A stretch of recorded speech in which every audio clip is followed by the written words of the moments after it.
વીટીવીના દર્શકોને નમસ્કાર, હું છું આપની સાથે કશિશ અને આજની અમારી આ વિશેષ રજૂઆત, આ વિશેષ વાતચીત તમારા દિલને ટચ કરી જશે. કેમ?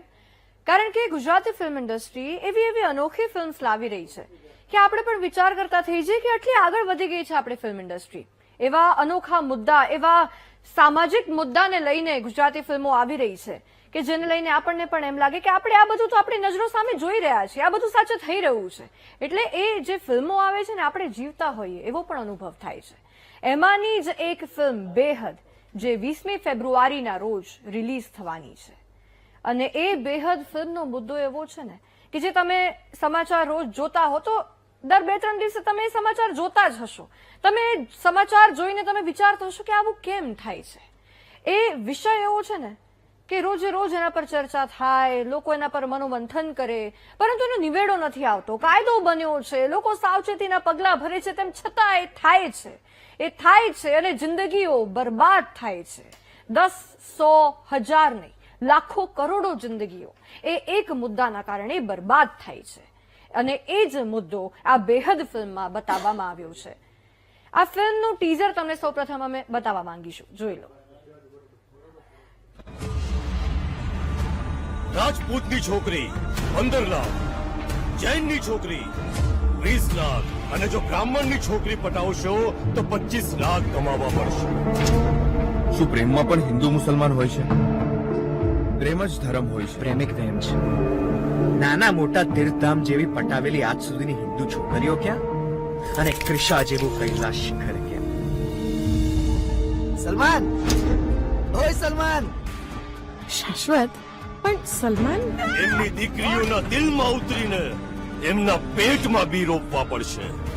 આ લોકોને હું તો કહું છું પતાવી દેવા જોઈએ. હોય મકસદ કે મોહબ્બત, બંનેની કોઈ હદ નથી હોતી. એ તો હોય છે બેહદ. આ ઘરમાં તું મારા કારણે આવ્યો છે અને કોઈ તને અનાથ સમજીને દબડાવે. ઈશા અચાનક મારે માટે એક અજાણી છોકરી બની ગઈ છે. ક્રિશા મેન્ટલી, ઇમોશનલી અને બધી જ રીતે મારી થઈ ગઈ છે. ધર્મદ્વેષી માણસ મારા ઘરમાં ઘૂસીને કોની લાજ સાથે ચેડા કરી રહ્યો છે. એ નાજુક ક્રિશાના ગોરા પગ જંજીરમાં જકડવા તો દે. માત્ર 2 દિવસમાં તમારા કાળજાનો કટકો હિજાબના લિબાસમાં મારા સાથે નિકાહ પડશે અને ઇસ્લામિક નસલ પેદા કરવાનું મશીન બની જશે. તું છે કે હોય તો હા મને બચાવી લે મને પ્લીઝ. 2 હું તારો માલિક છું, તારો મુકદ્દર છું, તારી કાયનાત છું અને કયામત પણ હું જ છું. વાંકાને સીધા કરવાનું કામ છે. જોઈએ છે કોણ જીતે છે. જીતવાનું તો નક્કી જ છે, કેવી રીતે જીતે છે એની રાહ જોવાની છે બસ.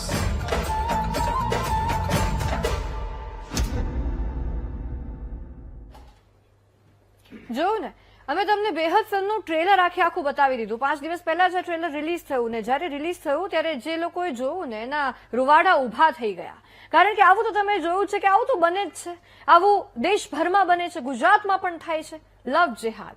આ ફિલ્મનું ટીઝર જો તમે જોયું હશે તો એમાં એક ડાયલોગ છે કે કોમના 2 અક્ષર અને ઇશ્કના 2 અક્ષર. એમાં ઇશ્કના 2 અક્ષર વધુ મોટા છે કોમના 2 અક્ષર કરતા, એવો કંઈક ડાયલોગ છે. એમાં સાથે વધુ એક એવો પણ ડાયલોગ છે કે મકસદ અને મોહબ્બત એમાં કોઈ હદ નથી હોતી, એ બેહદ હોય છે. એ બેહદ કે જેમાં આપણે આ ટ્રેલર જોયું કે એ યુવતી પ્રેમમાં પડી જાય છે, પ્રેમમાં આંધળી થઈ જાય છે અને પછી એને શાશ્વત છે કે સલમાન, કદાચ ફરક જ ના પડે, પરંતુ પછી એની જે આફ્ટર ઇફેક્ટ્સ આવે છે ને, એની સાથે જે હરકતો થાય છે, એ હરકતો પછી એને રિયલાઇઝ થાય છે કે ભાઈ આ તો ભરાઈ ગયા છીએ, લવ જેહાદનો શિકાર બની ગયા છે.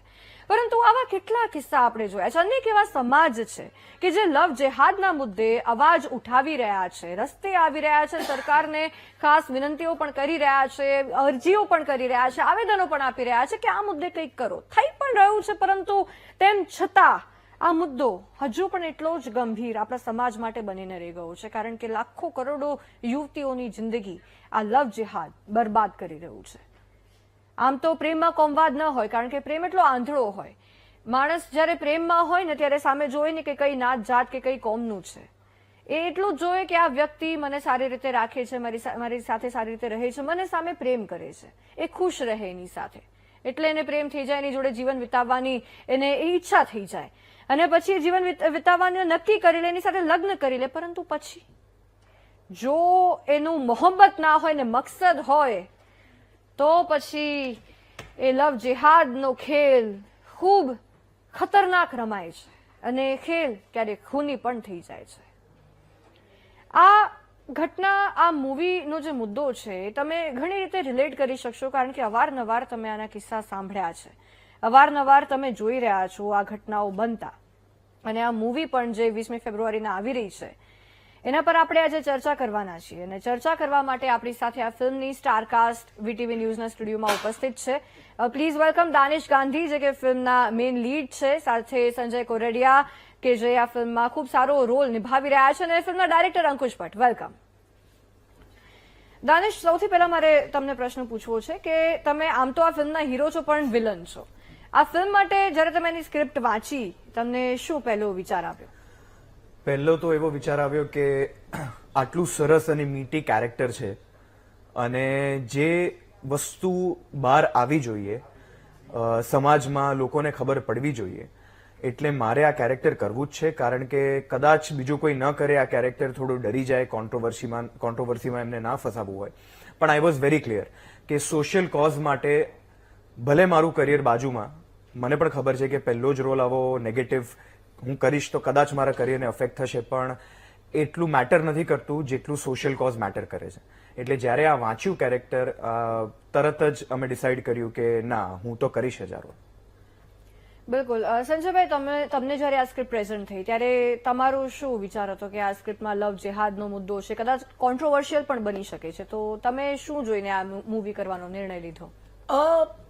કોન્ટ્રોવર્શિયલ બનાવવો હોય તો બની શકે, બાકી આ ફિલ્મની અંદર કોઈ એક પર્ટિક્યુલર કોમ વિશે કોઈ જેવી વાત કહેવામાં નથી આવી. અમુક કોમના અમુક માણસો જે છે એ લોકો જે કરી રહ્યા છે એના વિરુદ્ધની આ વાત છે. એટલે મને એનો કંઈ એવો ખાસ ડર નહોતો.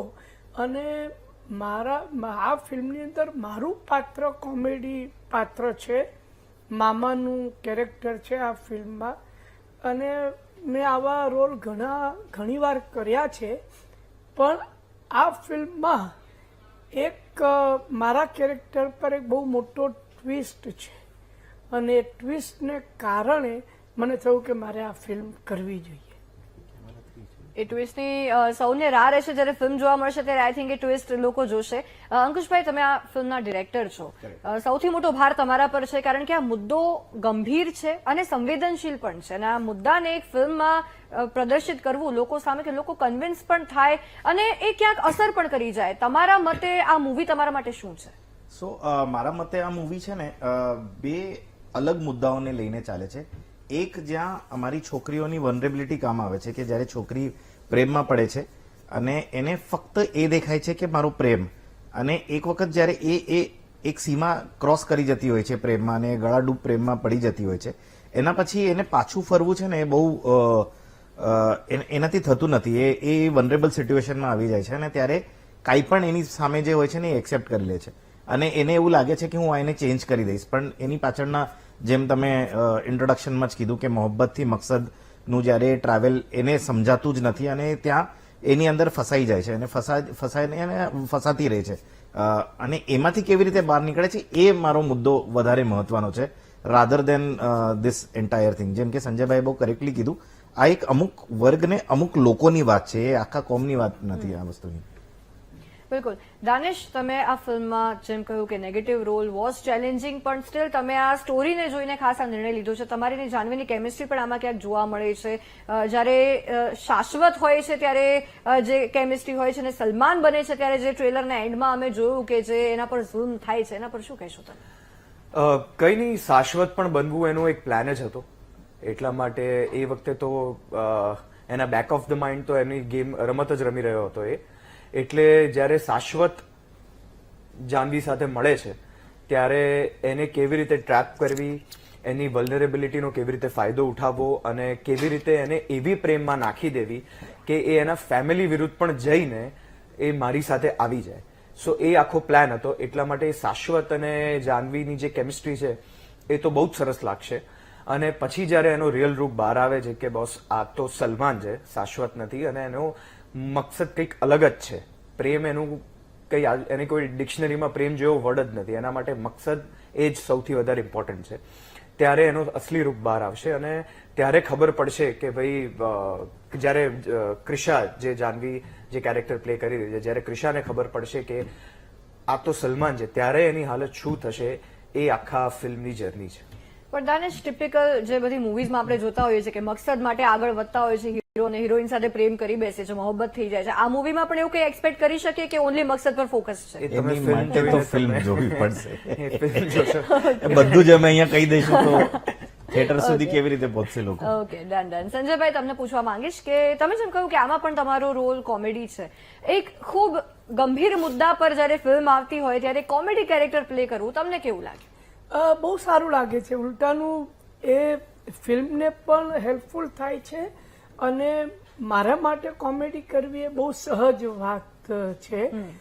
પણ એ કોમેડી કેરેક્ટર બહુ જરૂરી હોય છે, કારણ કે નહીં તો આખી ફિલ્મ બહુ હેવી થઈ જાય. જો અગર એમાં રિલીફ ના હોય તો એ રિલીફ પૂરું પાડવાનું કામ મારું પાત્ર કરે છે. બિલકુલ.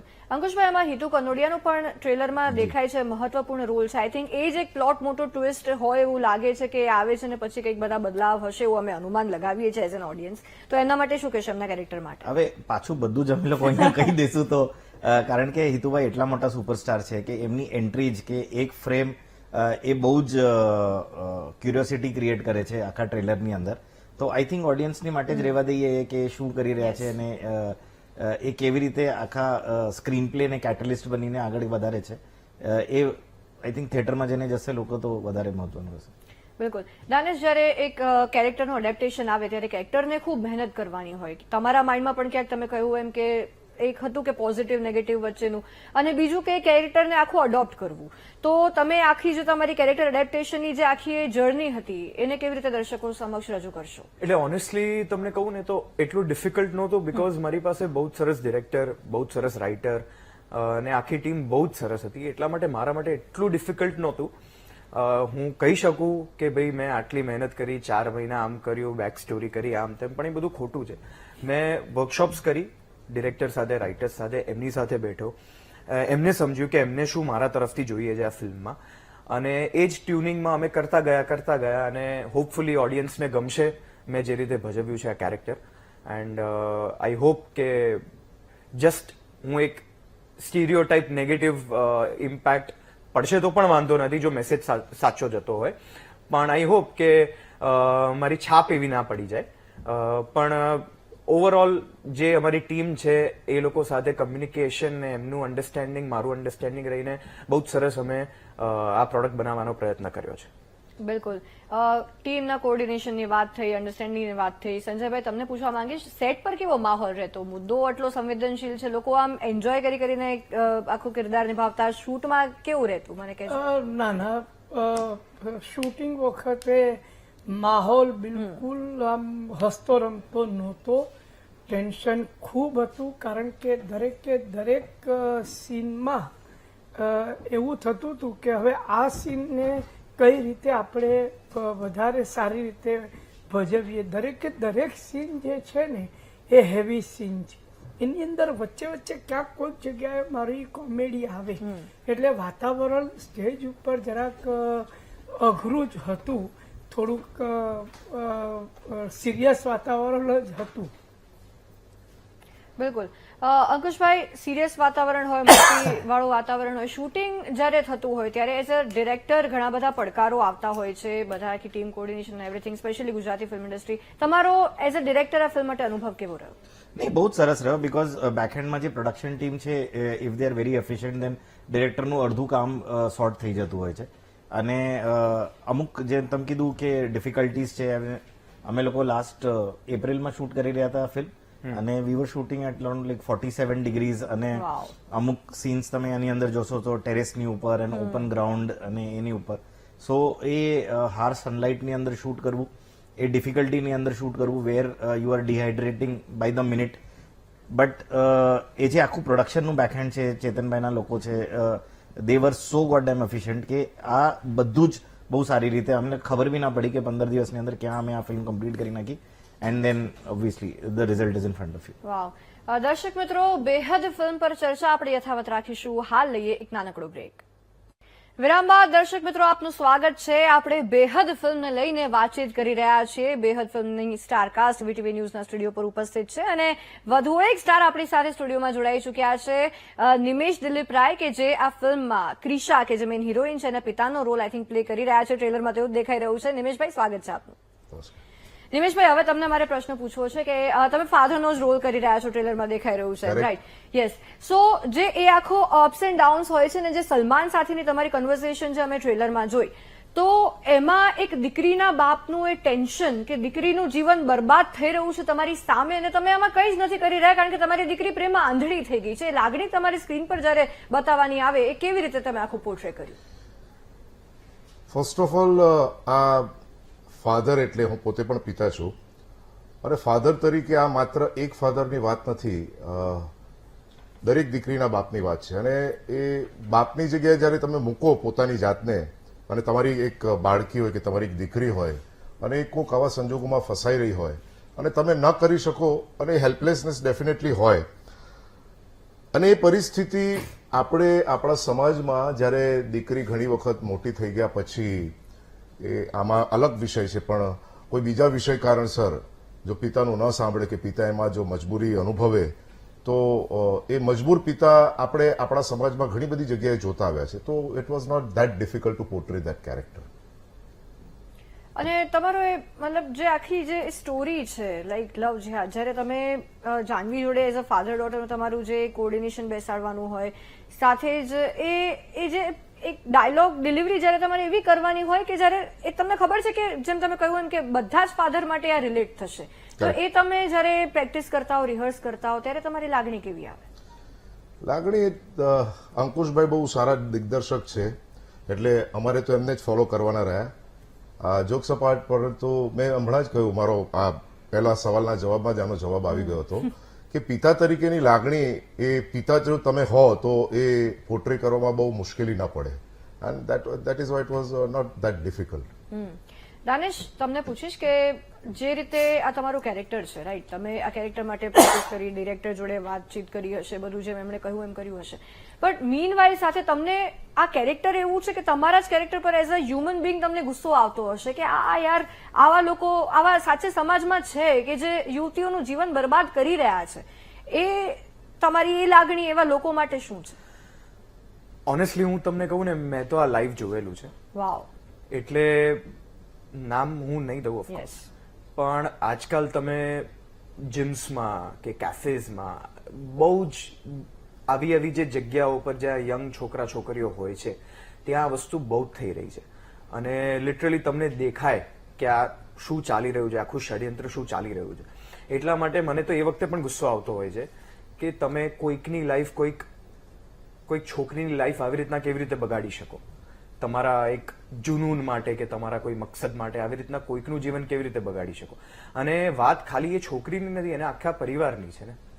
ઇન ધી એન્ડ તમે કેટલા બધાની લાઈફ બગાડવા માંગો છો, એટલે એ વસ્તુ મને પહેલેથી ગુસ્સો આવતો હતો. મને ક્યારે ખબર નથી કે હું એવો રોલ પ્લે કરીશ જેમાં મારે જ એવું કરવાનું છે. એટલે ઘણીવાર મને અમુક સીન્સ છે જેમાં મને પોતાની જાત પર ગુસ્સો આવે છે કે યાર આવું કેવી રીતે થાય, પણ અલ્ટિમેટલી એઝ એન એક્ટર મારે એ વસ્તુને બાજુમાં મૂકીને કન્વિક્શનથી કરવું પડે, અને મારે તો એઝ એન એક્ટર ને એઝ અ કેરેક્ટર પોતાની જાતને પ્રેમ જ કરવો પડે. એટલે એ જે તફાવત છે એ થોડીક અઘરી હતી કે આવા માણસને કેવી રીતના પ્રેમ કરાય, પણ એ જ તો ચેલેન્જ છે અને એના માટે જ તો અમે મહેનત કરીએ છીએ. તમારો સાથે સાથે એક ડાયલોગ કે જે આ મૂવીમાં બહુ જ અસરકારક રહ્યો હોય? હા, જે મેઇન છે, હોય મકસદ કે મોહબ્બત, બંનેની કોઈ હદ નથી હોતી, એ તો હોય છે બેહદ. બેહદ. સંજયભાઈ, તમને પૂછવા માંગીશ કે લાઈક આ જેમ દાનિશે પણ કહ્યું કે એમણે લાઈવ જોયું છે, આજની જનરેશનમાં પ્રેમ બહુ ફાસ્ટ ફોરવર્ડ છે, હમણાં થાય ને હમણાં બ્રેકઅપ થઈ જાય, પણ આવો આંધળો પ્રેમ પણ અત્યારે છે સમાજમાં, અને એમાંથી તમે યુવતીઓને શું કહેવા માંગશો કે આ આંધળો પ્રેમ ક્યારેક એમના માટે ખતરનાક પણ બની શકે છે, તો કેવી રીતે બચવું આનાથી? જો મને આપણી અત્યારનું જે જનરેશન છે એ લોકો પર મને પૂરો ભરોસો છે. મને એમાં જરા પણ શંકા નથી. સામેવાળું પાત્ર જે છે એનો મકસદ જે છે ટ્રેપ કરવાનો છે, એટલે ક્યાંક કોઈ જગ્યાએ એ ફસાઈ જાય એવી શક્યતાઓ છે. ઘણીવાર અમુક વિડીયો એણે ઉતારી લીધા હોય ઇન્ટિમેટ રિલેશનના, કે કંઈક બીજી વાત હોય કે એનાથી એને બ્લેકમેલ કરતા હોય, તો આવી કોઈ વસ્તુ બને અને એમાં યુવતી ફસાઈ જાય અને પછી એક ભૂલથી પછી બીજી ભૂલ ને બીજી ભૂલથી ત્રીજી ભૂલ કરે, એ શક્ય છે. બાકી બધા જ બાળકોને આજના ખબર છે કે લવ જેહાદ શું છે. આમાં આપણે ફસાઈ ન જવાય. પણ ઘણીવાર એવું બને કે સામેવાળી વ્યક્તિ જે છે એ એક પ્લાન કરીને આવે છે તમારી સમક્ષ, અને ત્યારે તમારી પાસે બહુ ઓપ્શન રહેતા નથી. અંકુશભાઈ, આ સામાજિક મુદ્દો છે જે તમે એક મૂવીમાં પ્રેઝન્ટ કરવા જઈ રહ્યા છો, સમાજ તરફથી તમને આનો કેવો પ્રતિસાદ આવી રહ્યો છે? કારણ કે બસ તો ડેફિનેટલી આને લઈને ક્રિએટ થઈ ગયું છે, હવે એક જ દિવસ બાકી છે મૂવી રિલીઝને. સો શું કહે છે લોકો, ઓડિયન્સનો શું પ્રતિભાવ છે? તો ઓડિયન્સનો પ્રતિભાવ તો બહુ જ સરસ છે. અમે લોકો અત્યાર સુધી જેટલી સ્ક્રીનિંગ્સ કરી, ગઈકાલે મુંબઈમાં પ્રીમિયર બી કર્યું અમે લોકોએ. સો એ જે આખું વોર્મથ છે ને, જે ફિલ્મ પત્યા પછી જે અક્ષર કલાકારોને મળે છે, એક હેન્ડશેકથી આપણને ખબર પડે છે કે એ લોકો પર કેટલી અસર થઈ ગઈ છે. જ્યારે ગઈકાલે ફિલ્મ બી ખતમ થઈ અને એન્ડ સ્ક્રોલ ચાલતો હતો, તો એવરીબડી વોઝ સીટેડ વેરી ક્વાઇટલી, કારણ કે જે ક્લાઇમેક્સ એટલો તમારા પર અસર કરી જાય છે અને તમને વિચારવા પર મજબૂર કરી જાય છે. એટલે તમે એ પેલું નહોતું, આપણે જયારે નોર્મલ સિનેમામાં જોતા હોઈએ છીએ ને, તો જેવી ફિલ્મ પતે છે એવા બધા ઉભા થઈને જતા રહો છે, પણ અહીંયા લોકો બેઠા હતા because there was a thought, there was something to process એ લોકો પાસે. તો અને પછી આવીને જે હગ હતું કે જે હાથ પકડીને અને તમારી સામે સમક્ષ ઉભા રહીને 5-5 મિનિટ સુધી તમારી આખી ફિલ્મના વખાણ કરી રહ્યા હતા, તો એ આપણને ખબર પડે છે કે આ બહુ જ જેન્યુન છે. નહીં તો જો લોકોને ફિલ્મ ના ગમ્યું હોય ને તો કે બાય કરીને નીકળી જતા હોય છે. બટ એ આખું માહોલ કે તમે ફિલ્મ પત્યા પછી બી કલાક સુધી આખું ઓડિયન્સ ત્યાંનું ત્યાં જ છે, તમારી સાથે ઇન્ટરેક્ટ કરી રહ્યું છે. અમુક લોકો આવીને, જેમ દાનિશે બી કીધું કે એની સામે જોયું છે, તો અમુક લોકોએ આવીને કીધું બી છે કે આ તો અમારી કઝિન સાથે થયું ને આ તો અમારી આની સાથે થયું. તો એ લોકોની જે વ્યથા હતી ને, એ જે સમજીને અમે જે પ્રોત્સાહિત થયા છે, એ બહુ વધારે મહત્વનું છે અમારી માટે. સમયની મર્યાદા છે. નિમેશભાઈ, ફાધર ટુ ફાધર એક નાનકડો સંદેશ તમે ઓડિયન્સને આપવા માંગો? ફાધર ટુ ફાધર એક માત્ર સંદેશ છે કે ભાઈ, તમે આપણે કહેવાય કે નેક્સ્ટ જનરેશન, દરેક જનરેશન, એના પછીનું જનરેશન પહેલા જનરેશન કરતા થોડું સ્માર્ટ હોય છે. અને દર વખતે આપણે કહેતા હોઈએ છીએ કે જનરેશન ગેપ, તો આ જનરેશન ગેપ હંમેશા રહેવાનો, અને ગેપ પૂરો કરવાની જવાબદારી બાળકોની પણ એટલી જ છે જેટલી પિતાની હોય છે. એટલે બાળકો ગ્રોનઅપ હોય કે નાના હોય, પિતા એમની સાથે એક ઉંમર પછી મિત્ર બનીને વર્તે, મિત્ર બને, અને મિત્રતા કરવામાં જ્યારે તમે જો ઘરની અંદર એવું વાતાવરણ પૂરું ન પાડો, તો છોકરાઓ તમારાથી છુપાવવાનું શરૂ કરે, ને છુપાઈને આ જે આ ફિલ્મમાં જે વાત બની છે એ પ્રકારની ઘટનાઓ બનવાની શક્યતાઓ વધી જાય છે. એટલે બાળકોને ખાલી એટલી જ વિનંતી કે તમારા પિતાને કે તમારા પેરેન્ટ્સને તમે એમાં બીજા બહાર મિત્રોની અંદર કન્ફાઇડ કરો. અને આજકાલના નવા જનરેશનમાં એક નવો વર્ડ છે ચિલ. વી આર ચિલિંગ, કે અમારા મિત્રોની સાથે અમે ચિલ કરવા જઈએ છીએ. અને ચિલિંગમાં એ લોકો શું કરે છે, જો તમે જો એને જો એ આખો અલગ વિષય છે, પરંતુ એ લોકોના મિત્રોની એ વર્તુળની અંદર ફરતા હોય છે. પિતાની સાથે કે માતાની સાથે, એટલે પેરેન્ટ્સની સાથે એ લોકો જે મિત્રતા કેળવવાની, અને એ જવાબદારી બંને પક્ષે છે. તો એ બહાર જઈને કન્ફાઇડ કરવાને બદલે એક ઠપકો મળશે. અને પેરેન્ટ્સે પણ જવાબદાર બનવું જોઈએ કે નાની મોટી ભૂલ કરે તો તમે વઢી નાખશો કે એમને કોઈ પનિશમેન્ટ કરશો, એવો જો ડરનો માહોલ જો ઘરની અંદર પેદા થશે, તો છોકરાઓ તમારાથી છુપાવવાનું શરૂ કરશે. અને પછી બસ એ જ આ મૂવીમાં જે દેખાય છે એવું થશે. બિલકુલ. બેહદ ફિલ્મની સ્ટારકાસ્ટ અમારી સાથે વીટીવી ન્યૂઝના સ્ટુડિયો પર આવી છે. આપનો ખૂબ ખૂબ આભાર. આપ આવ્યા. ફિલ્મને ખૂબ સારી શુભકામનાઓ કે ફિલ્મ રિલીઝ થઈને સુપરહિટ જાય અને લોકોના દિલને ટચ કરી જાય. ખૂબ ખૂબ આભાર આપ. Thank you. દર્શક મિત્રો, 20 ફેબ્રુઆરીના રોજ બેહદ ફિલ્મ રિલીઝ થઈ રહી છે. આપના નજીકના સિનેમાઘરોમાં જોવાનું ચૂકતા નહીં. ગુજરાતી ફિલ્મ છે, મજા આવશે જોવાની. અને ખાસ યુવતીઓને કહેવું છે કે પ્રેમ કરો ના નહીં, પણ બધું પારખીને કરો. નમસ્કાર.